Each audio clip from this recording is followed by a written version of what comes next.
A note before starting the episode, this is going to be a spoiler episode today. The movie we are talking about, Smile, was released September 30th of 2022. It is available to rent and stream now. Oh, and one more warning. Be advised, we are talking about a horror movie today, and because of that, there will be some graphic horror movie descriptions. I want to start with this question. When was the last time that you saw a horror movie that was so messed up, and I'm not talking blood and guts, sure this one has that too, but a story, a concept that is so fucked up that days, weeks, months after you've seen it, you're still thinking about it? That is what we have on today's episode. This episode is special for two reasons. First, on the pod today, I have my good friend and horror film connoisseur Chris Chang joining today. And the second reason is that the director of this film is an alumni from my alma mater, Chapman University, so you know I'm going to show some love. Today, we're talking about the 2022 horror film, Smile. Let's talk for a minute.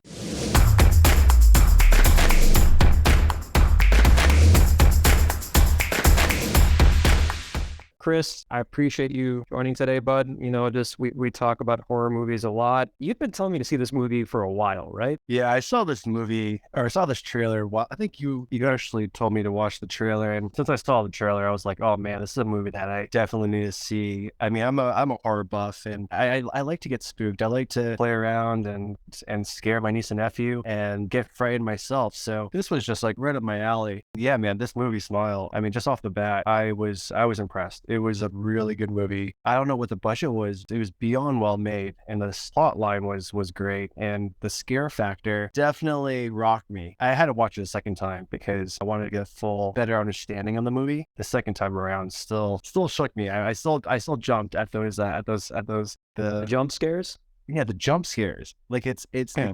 the camera angles, the music, the audio, the sudden appearance of what happened. It's just like, whoa, where did that come from? That was a really highlight of what I enjoyed about the movie. So you were mentioning, okay, the budget. The budget for the film, I'm basing this off of Wikipedia, so you know we can take this with a grain of salt. A $17 million film that made a worldwide box office of $217.5 million.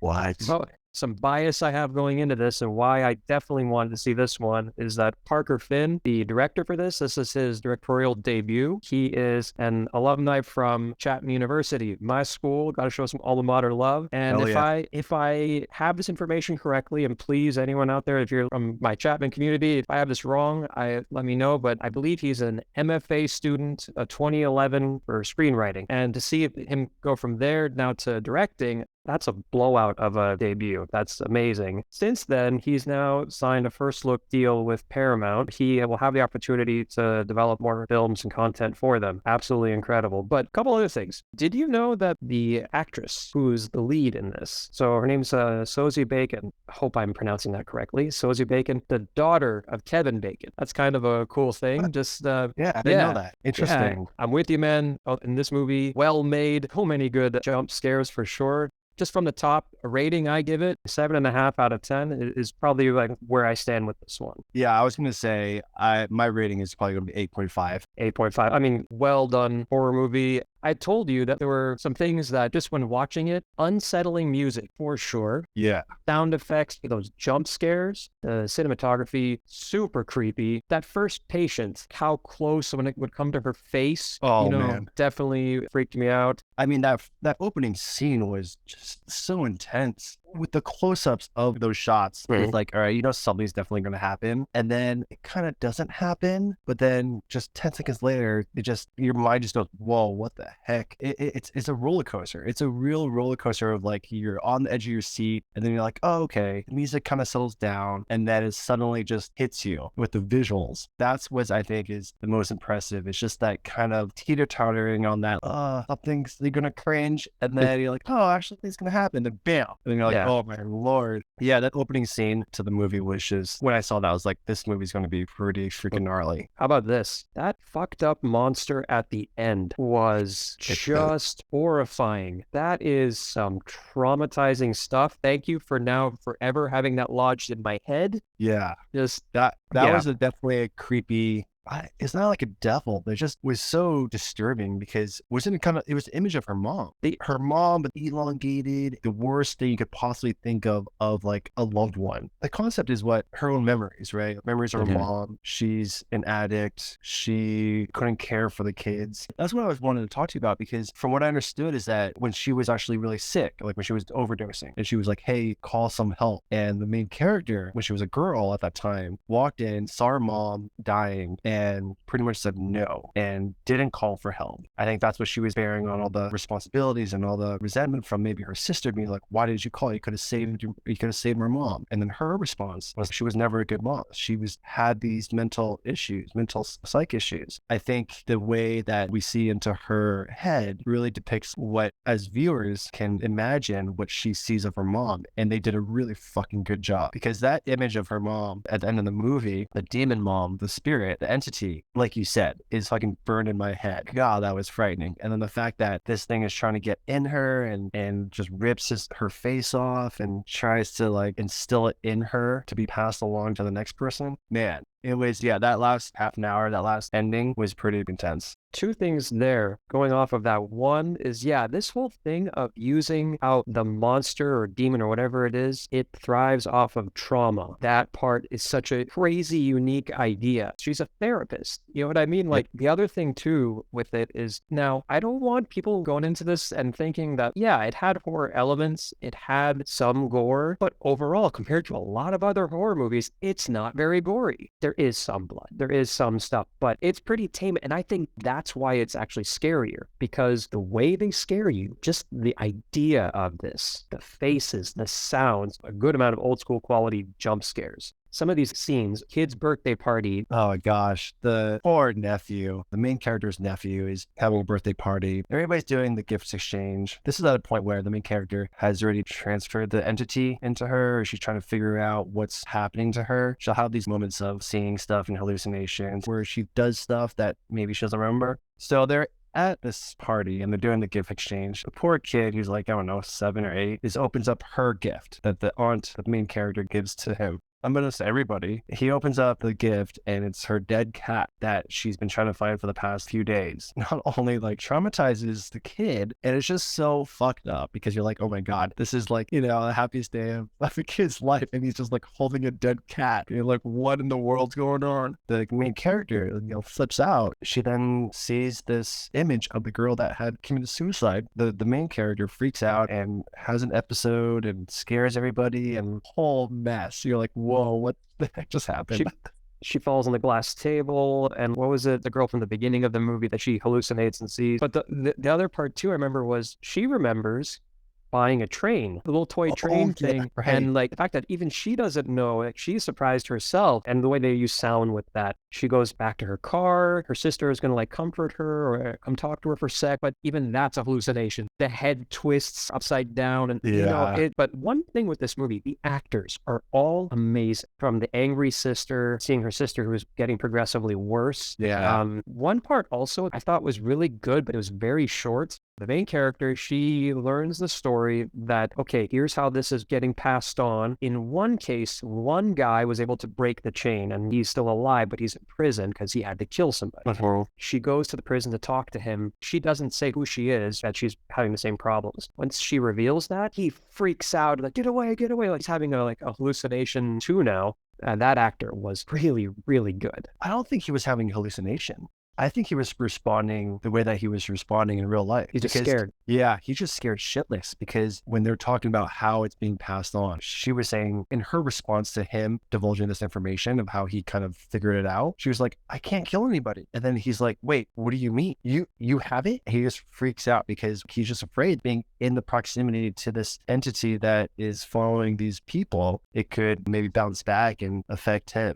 That jail scene was pretty intense. So like, oh man, like he was genuinely, as a character, as his role, I think he did a really good job. It was a short one, right? Yeah, I kind of wished it kind of elaborated a little bit more, but it was effective. There are so many of these great scenes that were put together that I think really made the whole movie stand out. That prison scene, There's a scene, because they keep referring back to the mother, as you said, who had overdosed. I remember this one shot. The main character, I think her name's Rose. She's standing by the door, remembering her mother in bed. All of a sudden, you hear a voice yell, "Rose!" like loud. And then it swooshes to like her in her car, waking up from being in a daze or something. Yeah. That made me jump so much. I remember in that moment. One of my only regrets is the not seeing this in the theater, because I know that that collective experience with the audience would have been amazing. Oh You know my what I gosh, mean? it would have been great. It would have been great. Everybody would have been shaking in their boots at the same time. Yeah. Like to your point, those highlights of when to like frighten people are on point, because I remember I jumped along with you at that scene. There was a scene in the beginning or in the middle of the movie. I think she was like crossing the street, but then there was some yelling or some audio that was so loud, and then she almost gets hit by a car. But it's the transition of when it happened and the scream or the yell just made it that much more intense. You're like, oh my gosh. And then you're like holding your breath and you're all tensed up. It was great.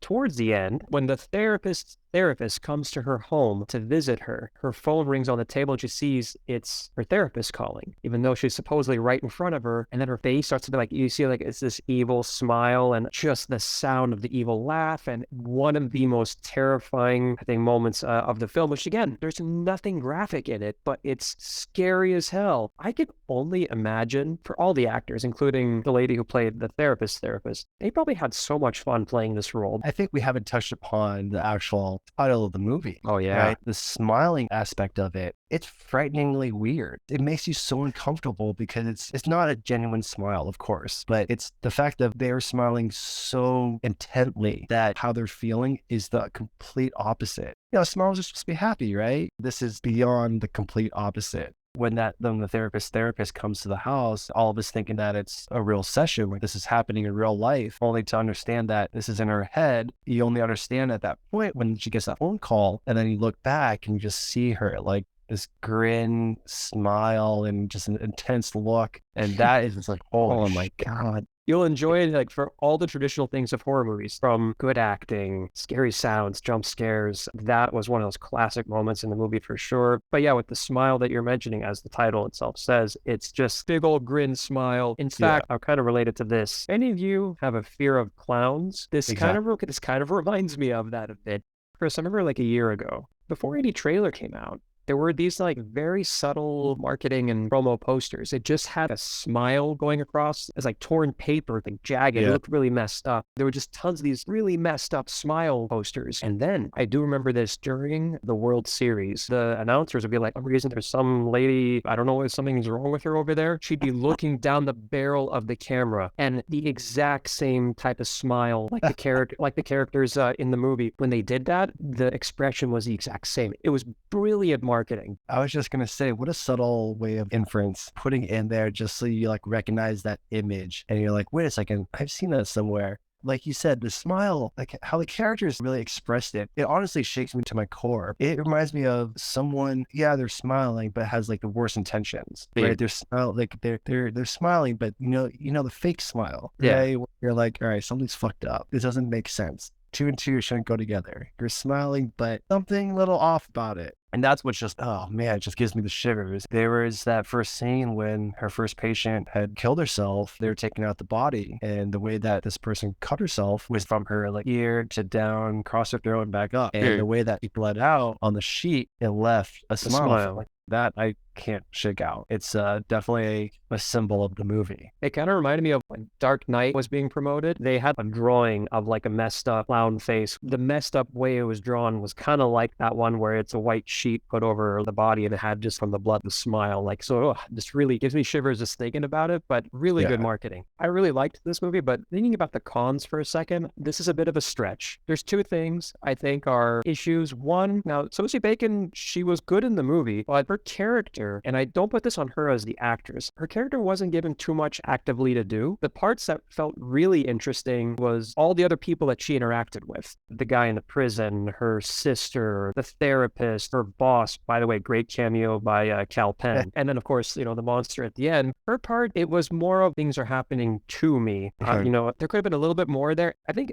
you had mentioned it earlier, saying that her backstory, this thing of what is the trauma with her mom and her sister and all that, they kind of gloss over it. You know what I mean? Like, the movie doesn't need to be super long. In fact, the pacing was great. The runtime was great. But if you're going to utilize that, a little bit more explanation, not a lot more, but just a little bit more would have helped. And I feel like I'm hoping, I don't know if this is true or not, but the way that it ended, there's going to be a second one, yes? Because So, the way that it ended, it was passed on to her police friend. It just kind of ends there. And I'm thinking that this entity is going to be now in him and the story can continue. I hope it does, because if it does, I would, to your point, yeah, it would be nice to kind of have a better understanding of the backstory of like how this came to, because there's not an explanation for that. I think the director, Parker Finn, and Paramount as a studio, there has been some talk that they're interested in getting this, a sequel going. I do hope they do continue it. I think there's more that they can build on here. Oh yeah, the one complaint I had heard, and I also had read, was that, okay, this is kind of rehashing some stuff from well-known, relatively recent horror movies. Once this has been passed to you, you could have anywhere from 4 days to a week until, you're dead. Is this a rehashing of The Ring? That's what I was saying. When I was watching this, I was like, this is not anything new. It's the story's been there. It kind of reminded me of What Lies Beneath and The Ring. There was another one. Is The Ring the one where, what was the Japanese one where there was like the guy was sitting on top, the girl was sitting on top of him? That was The Ring, right? No, that one was The Grudge. Yes. It reminded me of The Grudge. And just like jump scares and the really creepy kind of environment. At the same time, the story is of itself, but it's just the execution was something that was different, which I enjoy.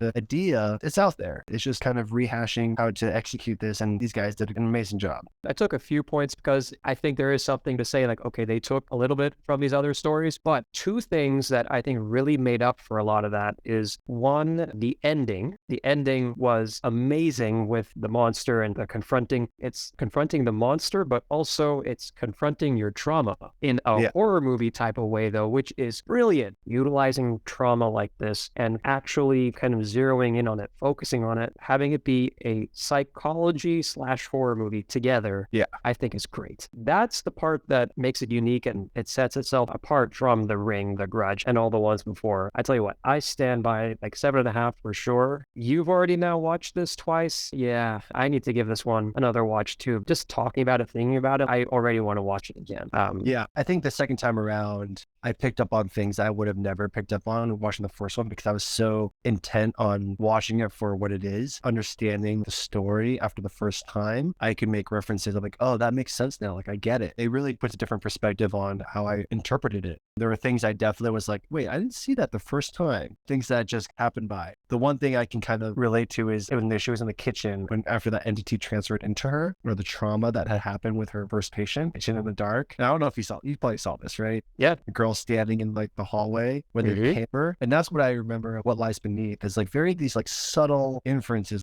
Do you remember the movie What Lies Beneath, right? Yeah, with Michelle Pfeiffer. There'll be these shadows and like clouds, but they'll have this weird image. Once you see it, you're just like, whoa. And that's how it made me feel watching this movie, was like, wait a second, that was something. If you weren't paying attention, or if you just looked away for a second, you'd miss it. Look, we all do this where you're going to have a movie on, you're going to be doing other stuff, maybe work and having in the background. Don't do that with this movie. It will suck you in. Actually, one part that it made me laugh at the end, the movie's over. When the last scene goes to black and then the credits start rolling, the song that starts playing is Lollipop, Lollipop, Lollipop. I'm sorry, what?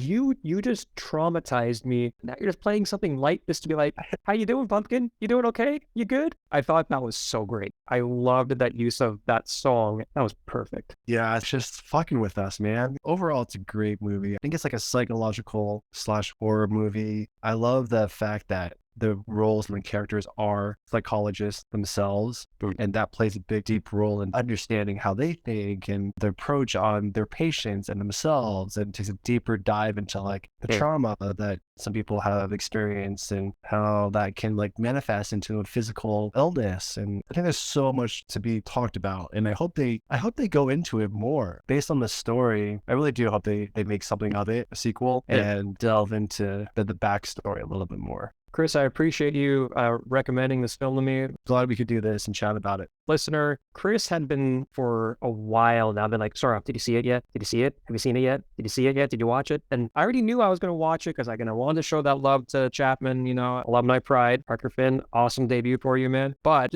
I got to get in that horror mood. And what do? I watch it at the end of the day. It's already dark out. Now, let me just say this. I'm 38, grown-ass man, but I chose to watch this movie, which is scary, really, really scary. Chose to watch it by myself, and yeah, that was really smart. Because after that, I'm like, all right, now I'm going to try to sleep. Wonderful, wonderful, wonderful. Chris, I really appreciate you taking the time to come onto the podcast. Really enjoyed it. Anytime, brother. And I know I can count on you, and I mean this in the best of ways, to find the best future fucked up movies and recommend them and send them my way. Oh, hell yeah. Thanks for joining, man. We'll do this again soon. Sounds good, man. Thanks, Rob. So there you have it, the 2022 horror film Smile, a well-made, well-acted, and very messed up horror movie. I promise this is a movie you won't soon forget. I want to thank our guest for joining today on the episode. Chris, my friend, thank you very much for joining, and let's do this again soon. The movie Smile is available to stream in the US on Prime Video and Paramount Plus. The movie is also available wherever you rent and purchase your movies. So be sure to check out this creepy horror movie and definitely let me know what you think. You all are great. Thank you for listening.